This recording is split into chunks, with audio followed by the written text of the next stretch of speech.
Hey, folks, welcome to the Gain Traction Podcast, the official podcast for tire business. I am Mike Edge, your host. Mike Spagnola, President and CEO of SEMA, a.k.a. Specialty Equipment Market Association, is our guest today. I'm very excited. But before we begin, this episode is brought to you by Tread Partners. Tread Partners is the leading digital marketing agency that specializes in digital marketing for multi-location tire and auto repair shops. Tread Partners works with its clients that have hundreds of locations down to 5 locations. Get a professional review of your digital marketing structure from an agency that works exclusively in this industry. Let Tread Partners take a look under your digital marketing hood today. To contact Tread Partners, visit treadpartners.com. You guys know I always like to give a past guest shout out. My past guest shout out today is for Richard Balin. He's with Raven Truck Accessories, which is also part of the Trail Tire Group out of Alberta, Canada. If you haven't heard that podcast, check it out on gaintractionpodcast.com. Welcome to the Gain Traction Podcast, the official podcast for tire business. I am Mike Edge, your host, and I have the privilege of interviewing the tire dealers, shop owners, counter sales reps, technicians, industry executives, and other thought leaders of our industry. So let's get started.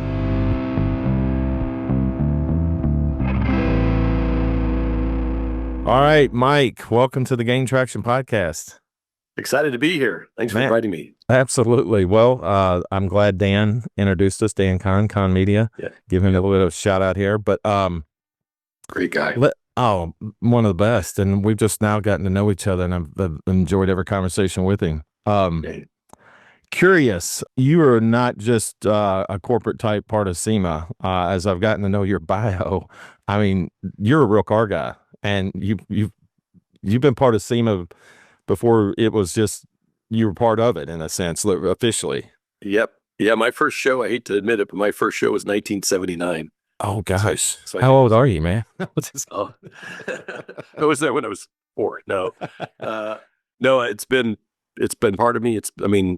Like all of us, I think we just grow up being car people, right? And I think for me, it probably, I can't remember, but I had to be 5 or 6. And, for me, it was a little bit of, I grew up in the 50s, 60s, really in the 60s. And a lot of guys had gone off to Vietnam on my street in my neighborhood. And those that came home had a few bucks in their pocket. And when they got home, they were buying, the guy down the street bought a 63 Corvette, and the guy across the street bought a 65 Mustang and Camaros. And I would hear these cars from 2 blocks away, and I'd run out and step on the curb and, just smile and watch them cruise down the street. You were just dreaming, weren't you? Just dreaming. And then my sister married a guy that was into racing and into cars, and he had a Ferrari dealership, or not a dealership, but a repair shop in Glendale. And I would go to his shop, and he'd let me change oil and do those sort of things and sweep the floors. And it was just, part of my DNA from the time I was a little kid, building car models, and like so many of us starting to tear apart bicycles and then motorcycles and then cars. I'm blessed just to be part of this industry for 50 years. That's a great story. So the show itself is, I know we would talk about SEMA a little bit, but the show itself is what everybody knows about SEMA, but SEMA is so much more. And I think that's kind of important to convey to our listeners today. You want to expand on that a little bit? Yeah. So I talk about what we do the other 360 days a year. Several times I'll introduce myself, or we'll be in a crowd and I'll say I work for SEMA, and they will say something like, well, do you live in Las Vegas? Because that's where our show is. And, no, our headquarters are here in Southern California. We have our main locations here in Diamond Bar, California, and we've got a facility in Detroit.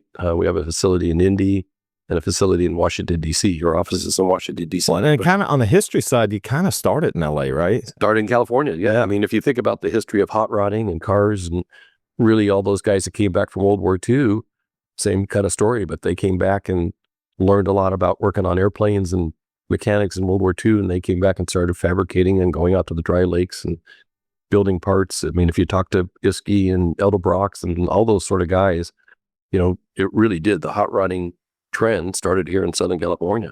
Oh yeah.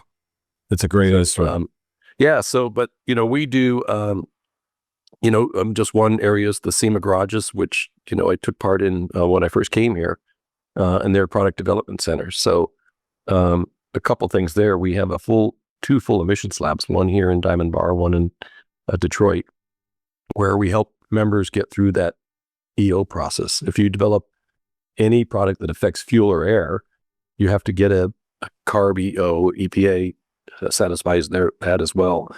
But it's really cumbersome too. Let's just say you're developing a supercharger for a 2025 Mustang. You've got to first develop the product, but then it's got to pass emissions before you can sell it. And if you don't go through that process and get caught, the fine can be as much as $37,000 per part sold. So, but to get through that process can be cumbersome. Filling out the paperwork, filling out the application, knowing which vehicle to test, knowing what those tests are, finding a lab that can do it, submitting the paperwork to CARB, getting all that process done can be really cumbersome. And what we found was that some of our members weren't getting it done because they just didn't know the ropes. So we developed this emissions lab. We spent tens of millions of dollars putting these labs together. And we helped the member fill out the application, finding the vehicle, testing the product on the vehicle. We could put the product on the car for the vehicle, for that person, and then doing the testing, submitting that paperwork to CARB, getting them their CARB EO. So it's a big part of what we do. And we account for about 50% of all the EOs that go through CARB, California Resources Board, every year. That's impressive. And then that satisfies all 50 states. We also have SEMA certified, which we do the same process that satisfies 49 states. So if somebody doesn't want to go through the process for California, it's the same process, but we can certify you for the other 49 states. And then we have these product development centers. We got full staffed garages. I mean, you and I would have fun at these garages. They're gorgeous.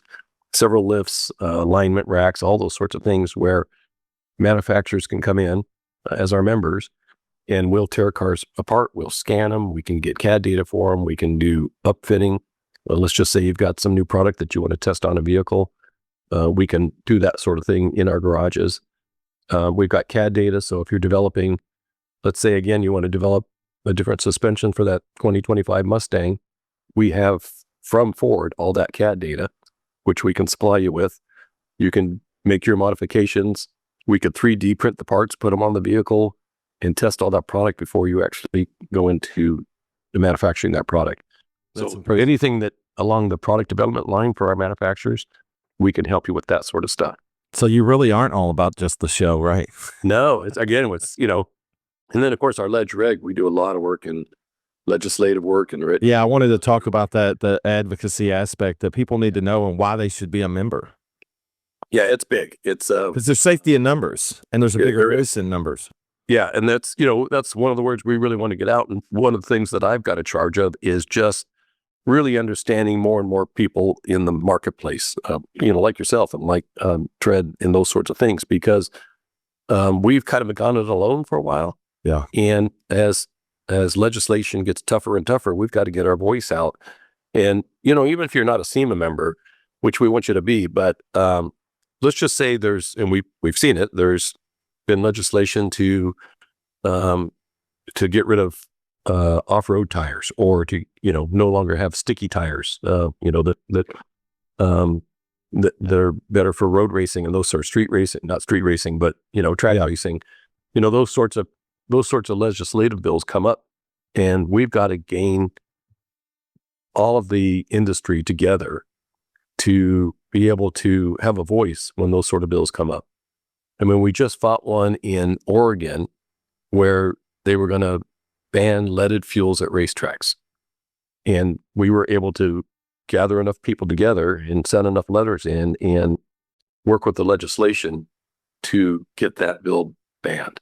See, I think that's so important for people to know. And I think, every small business owner understands that the silliest regulations sometimes come out just because of, it's the squeaky wheel or the mouse that just keeps chirping or whatever, that somehow this legislation ends up in the form of a potential bill. And people are like, well, how did that get there? And then all of a sudden it has a chance of passing and you may not know anything about it. And that's where this having SEMA as an advocacy for you makes a big deal, because you guys are obviously on the side of the tire dealers, the auto repair shops, the hot rodders, etc. Yeah, exactly. I mean, we fight these bills every day. There was one about a year ago. It actually had taken place in Georgia. You couldn't lift a vehicle. You couldn't lift a Jeep. You couldn't lift a truck. And we were able to get that reversed. I didn't hear about that one. That was Yeah. that sounds crazy. These things happen. Well, see, I think the whole issue of right to repair is crazy. I can't, the whole thing that we're fighting here on that one. And I just recently had Roy Littlefield on from TIA to talk about it, because he's the government liaison for the organization. And, it seems to be their full court press right now is that issue. And it's, yeah, we're taking it even one step further to say not only right to repair, but right to modify. Yeah. And the ability to continue to modify vehicles. I mean, I just got word this morning that on the 25 Dodge 2500 and 3500 trucks, you can't get in to change the speedo calc. So you can't put an oversized tire on the truck. oh, So man. that literally came to my desk this morning, and we're going to have some discussion about that. And that's where this right to modify takes it a step further than just right to repair. That's just one example.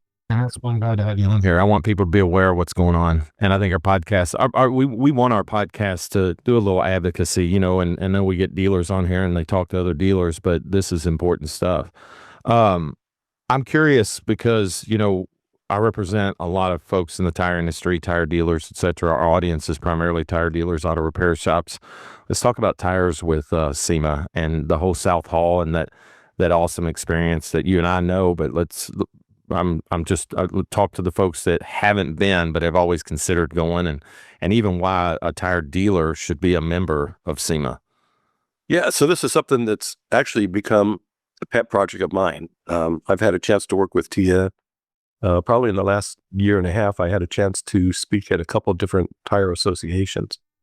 And it really came to my mind that we aren't reaching out well to the tire industry. And so I'm glad to have this opportunity today that, there are tire dealers that come to the SEMA show, and we've got tire manufacturers that come to the show. And, of course, Hunter's there and all these other manufacturers that develop alignment tools and all those sorts of things. But through all these different conversations, I really became aware of the fact that while we have lots of tire shops that come to the show, and we've got manufacturers of equipment that come to the show, and we've got, plenty of tire manufacturers that come to the show, the opportunity for expanding that is huge. So I look at it as what's the percentage of the market that actually shows up at the show. And probably the largest area for growth for us is in the tire industry. That's awesome. We've come to realize that there are thousands of mom and pop tire stores out there that aren't coming to the show. And so we're doing some marketing work in that area. And we're going to start with California, Nevada, Arizona, Texas, Florida. But we really want to take it nationwide to make sure that tire dealers across America understand that they can come to the show. As we started to survey some of these smaller shops, they didn't realize that they are welcome at the show. They didn't realize that they could get a buyer's badge and come to the show. Some felt that the show was a consumer show because they look on YouTube and they see consumers out front and they see consumer activities going on. And there's a section of the show that is for consumers. But I was surprised how many in our questionnaires and in our surveys thought that it wasn't a business-to-business show in that tire industry. And so we want to make sure that every tire store across America understands that they can buy a $50 buyer's badge and come to the show for 4 days and meet with tire manufacturers, meet with equipment manufacturers, meet with suspension manufacturers and brake manufacturers and all the undercarriage products. All those things. There's 2,500 manufacturers that display at the SEMA show. It's the largest gathering of aftermarket automotive products in the U.S. Yeah, and what I've learned when you go there, sometimes you just go there and you don't, the things that you think you're going to do and learn, yeah, you get those on the agenda, but it always seems to me that you get way more than you expected, if that makes sense, by the people you meet. I mean, just simply conversations that you have. You're going to network with people that you never expected to. You'll be standing at a booth, run into somebody that's like-minded, and next thing you know, when you're in a conversation, and now you got a new business associate potentially, or just somebody to throw ideas off of. It's wild, but everybody's there. Everybody's like-minded there.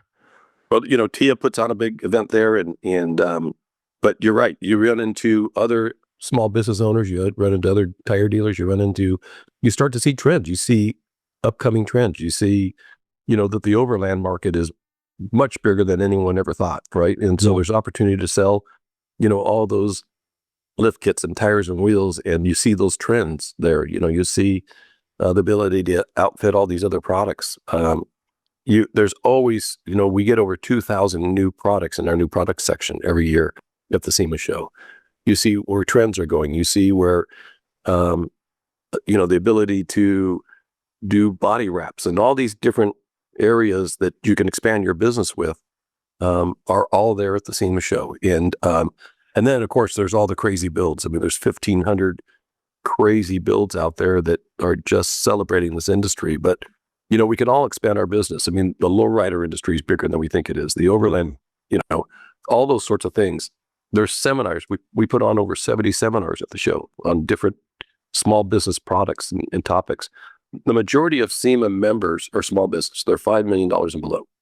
And that's important. That's what makes up the industry, period. Right. Yeah. Right. That is the probably the biggest area that SEMA protects is these smaller business owners that, sometimes people think that it's all about the big OEs and it's all about these major manufacturers and all that. They're there, and we're glad they're there, and they're part of the fabric of the automotive industry. So one thing exciting about SEMA is it really celebrates the whole fabric of the automotive industry. Absolutely. And to go back to South Hall for folks that are listening, when you go in there, I mean, you may see tires that you want to start carrying. I mean, there's such a wide range and they've got them on such a wide range of vehicles that your eyes just get open and ideas pop, and you may think about testing a market in your area, whatever, a product in your area. The sky's the limit as to your opportunity. I think it's an important show to attend, especially if you're in the industry and you just want to learn. And then you're going to network by default. It just happens. If you can greet somebody you don't know, next thing you know, you're going to be in a great conversation. It absolutely happens. And I think some tire dealers also think that we're only selling very custom tires and wheels, and that's just not the case. Those tire manufacturers are there selling their whole breadth of range, from really aggressive tires to replacement tires. And they put them on some great looking cars too. They sure do. Display them. Yeah, I mean, that's fun. Yeah, and again, we know that these tire dealers want to expand their business. It's not just selling replacement tires every day. There's opportunity for custom wheels again, and for brake kits and suspension, and you might need a new tire balancer. There's always deals at the show. There's always a show special on a tire balancer or equipment that you might need. All those. That's a things. Great point. Yes, lifts, all that sort of stuff, and seeing the newest trends in alignment. I mean, one of the areas that we really focus on that really hits the center of the bullseye is even the ADAS. Is all what's going on with all these automatic driving systems. So self-braking, lane change departure warning, things that you need to be aware of when, let's just say you're putting a leveling kit or a lift kit or a different set of tires and wheels. There are times when those vehicles, late model vehicles, have to be recalibrated. And so we have a lot of discussion about that. We have training seminars on that. We have equipment that does that sort of thing. And just awareness, just plain awareness. Yeah. You got me thinking, if somebody's sitting here right now thinking, okay, how do I get started? Where do I go? What do they do? And how do they sign up? Yeah, semashow.com. Just semashow.com. You go in and register.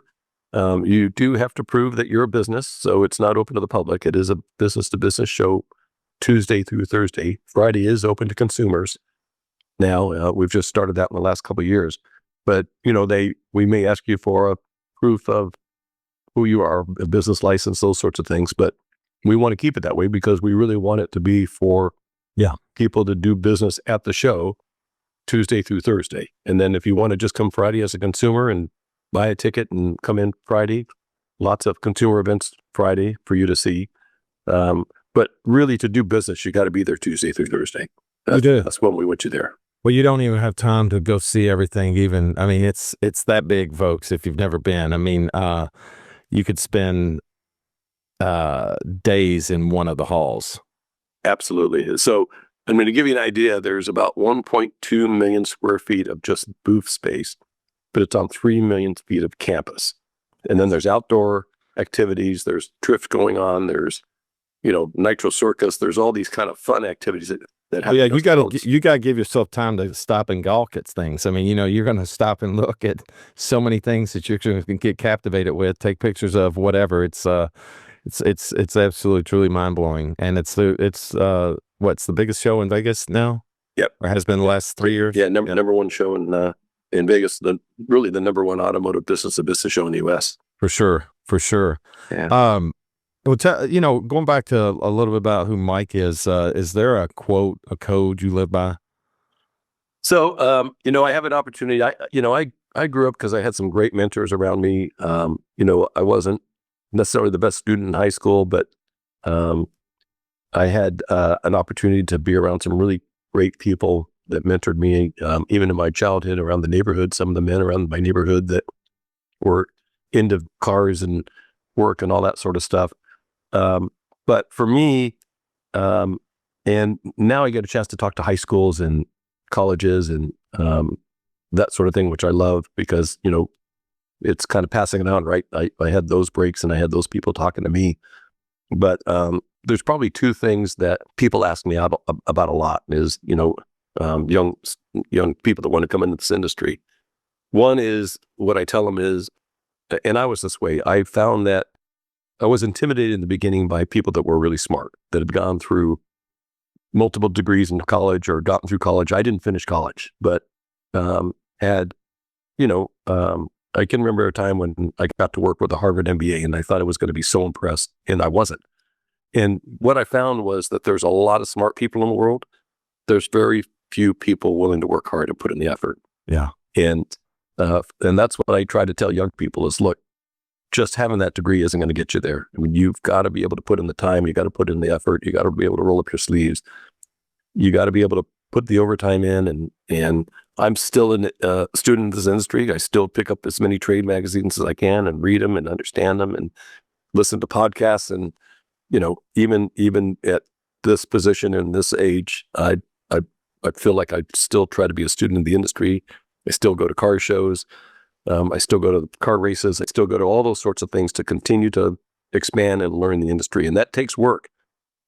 And then the other thing that, I get asked about is, what did you find to be the most difficult thing in your business? Because I came from private business before joining SEMA. And you growing up, your dad, you said, was a restaurant owner? Yeah, well, he was a bartender at a restaurant, actually. Oh, that's awesome. Yeah. But what I found was, people say, what was the most difficult thing you found in business? And for me, it was that I've got a great family. I've got 3 wonderful kids and a great wife of almost 44 years and 5 grandchildren. But finding that balance between work and family has always been difficult, right? I mean, you want to work really hard to support your family, but then you also need to have family time with your kids and grandkids, in my case now. And I continue to try to find that balance between those two things. And I'm blessed that we've been able to do that. I'm blessed that, I got a great family, and my 2 boys are in the industry, which is exciting. My daughter's a stay-at-home mom and teacher.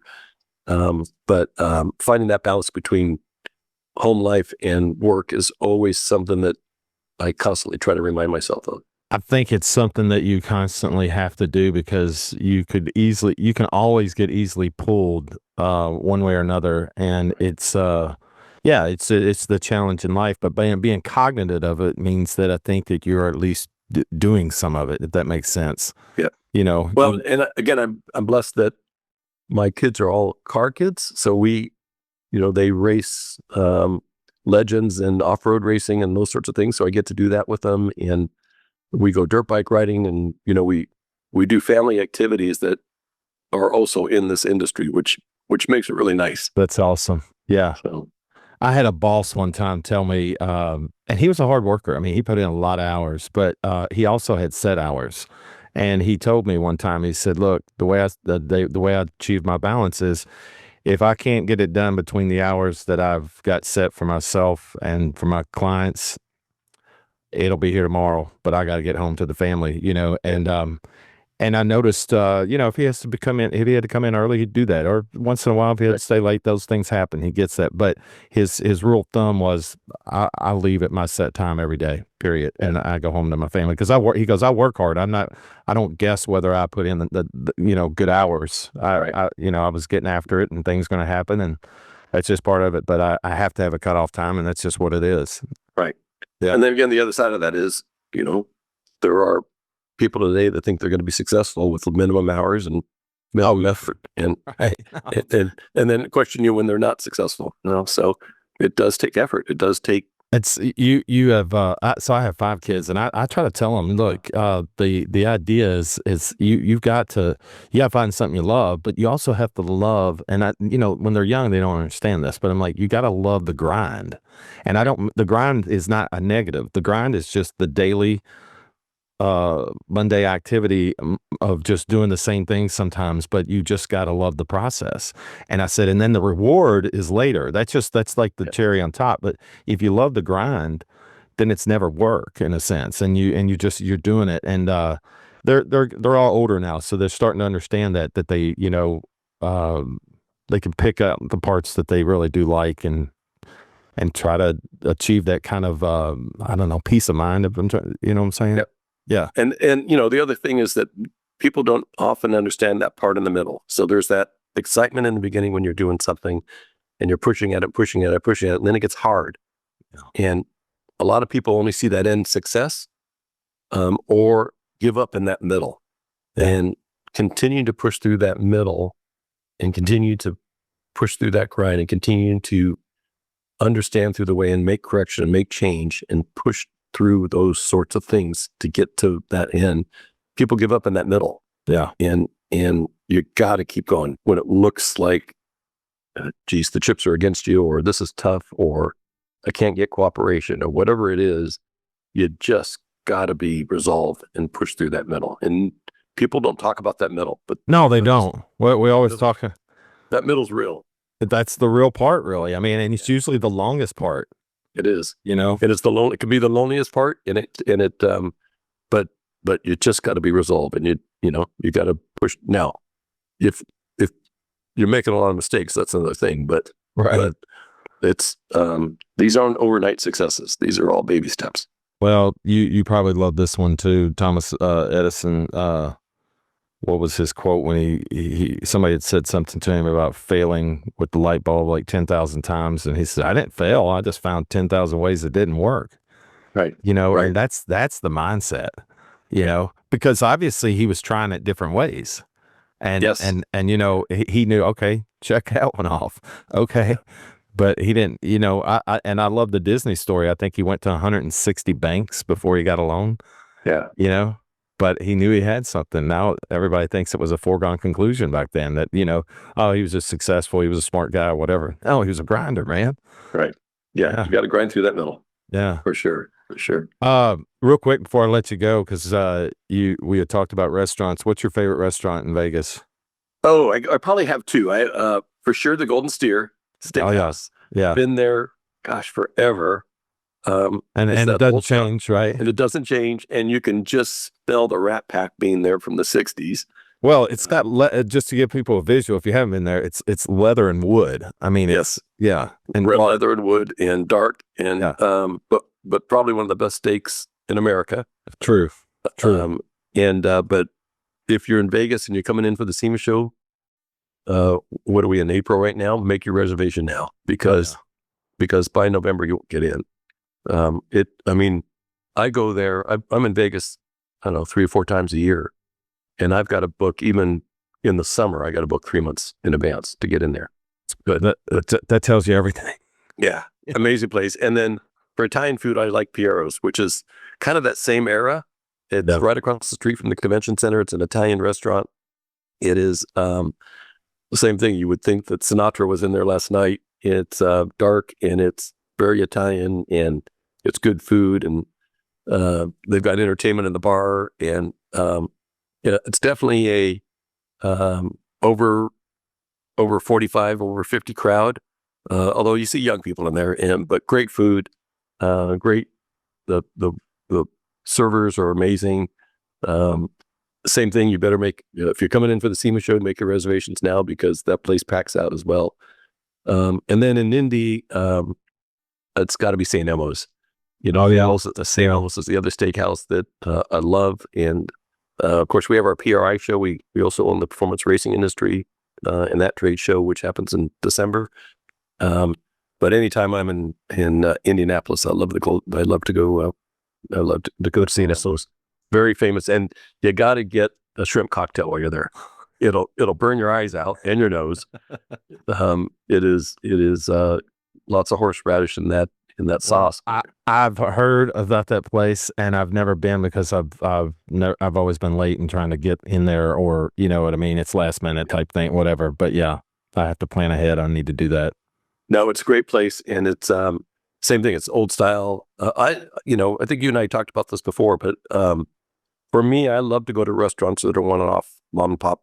Oh yeah, entrepreneur shops. Any of us can go to a steakhouse chain or whatever. Name the food chain.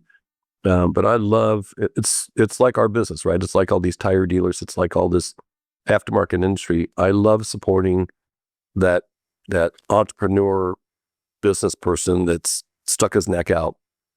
And if I can do that over a big chain, I'll do that every time. Well, I'm in Owensboro, Kentucky. It's the home of Michael Waltrip, Darrell Waltrip, and Sure. the Green brothers. But we have a restaurant here that's been here 40 years. The owner literally is in there every day, and he walks around. And he's got an apron on. You'll see him cleaning up messes. I mean, he doesn't care. He's always involved. But here's the thing: it's always full. And the food, I even told him one day, I said, Kobe, the restaurant's Kobe's. And I said, Kobe, how is it that, when I was in high school 40 years ago, the literally your prime rib sandwich tastes the same. Your chicken tenders taste the same. Your gumbo, they make some of the best gumbo I've ever had. It tastes the same. He goes, well, I do have a little secret. I said, what's that? He goes, I've had the same food prep guy the whole time. Isn't that not amazing? Yeah. And he has a lot of the same waiters and waitresses. And I told him, I said, your turnover rate is amazing for this industry. You have the same people and they know me. I mean, they know you because they see you. And it's just, but to your point, that's why I like to eat there because it's local. It's an entrepreneur, but he's in there all the time and loves what he does. It reminds me of that. The other thing I try to tell our staff all the time is that personal touch with consumers, right? With our customers is you'll go into the swankiest restaurant that's got the, maybe the best food around. And if you're treated like a number and that service level isn't there, you won't go back, even though it could be great food, right? And you can go to the hole in the wall down the street and you pull up and it's Mike, how are you today? How's the family? Yes. Hey, I see, is that a new car you got? It's that, it's almost that cheers sort of where everybody knows your name. Yeah. That's what I want for SEMA. That's what I want for PRI. That's what I want for when I was in my private business. That's what I wanted for that sort of relationship, having that relationship with your customer, having that ability to connect, having that ability to understand each other and know each other. You'll go back every time. I mean, there were times when I was in business when, look, to make my number for the quarter, I needed some extra orders and I would call my customers and say, can you help me out? And they would give me an extra order. And there were times when they were like, hey, Mike, I need a promotion or a discount or I need some help. Could you help me in this area? You do it every time. Absolutely. And you do that because of that relationship and that business trust in each other. And that's so critical to business. And so many people forget about that today. Man, I think that's so important that you said that. And I think it's important for our audience, if you're listening right now, that, this is coming from Mike Spagnola, the president and CEO of SEMA. He wants to know you. He wants the Cheers atmosphere in a sense. He wants you to be a member so that we can all help each other. And I hope to see you out at SEMA this year, talking to the audience. I mean, I and if you run into me because you see me wearing something Gain Traction on, or if you see me at the Tire Business booth, that's where we'll be this coming year. We're going to do some of our podcasting there, and that's what makes it. So I'm on behalf of the tire industry, I'm asking them to be members of SEMA for you. Please come to the show. I mean, and again, same thing with me. I walk the halls as much as I can during the day, and I stop to talk to people because it helps me understand what their needs are. It helps me understand where their struggles are. It helps me understand where they're doing well, and where we can help. And especially on any of these areas where the reason we have these emissions labs is because people were having trouble getting emissions compliance work done. And the same thing goes for all these other areas where SEMA can help, because united, we're a $337 billion a year to the U.S. economy industry. I mean, that's huge, right? And we don't always act that way. We're just the SEMA side of performance business is $53 billion a year to the U.S. economy. We employ 109 million U.S. jobs. And amazing. We don't necessarily act that way as strength when it comes to people picking on us. Yeah. And we got to do better at that. And joining SEMA and being part of SEMA and connecting with each other gets us there, so that when we get picked on, we can fight back. And I've got 14 people in our DC team, just in office in DC, and we pick up on issues every single day and go out and advocate on behalf of this industry. And I got to tell you, we've had a lot of wins lately because of it. That's awesome. Well, Mike, that's a great note to end on. And I can't say enough thank yous for being part of the Gain Traction podcast. It's been Thank you. Love to be here, and hope we can do it again. Oh, we will, for sure. So to our listeners out there, thank you for being part of our podcast. Without you, we can't do it. We're very grateful for you. If you want to find more podcasts like this, please visit gaintractionpodcast.com. Till next time, have a great day. To all our listeners, thank you for being part of the Gain Traction podcast. We are grateful for you. If you'd like to find more podcasts like this, please visit gaintractionpodcast.com. If you'd like to make a guest recommendation, please email me at mike@treadpartners.com. This episode has been powered by Tread Partners, the leader in digital marketing for multi-location tire and auto repair shops. To learn more about Tread Partners, visit treadpartners.com.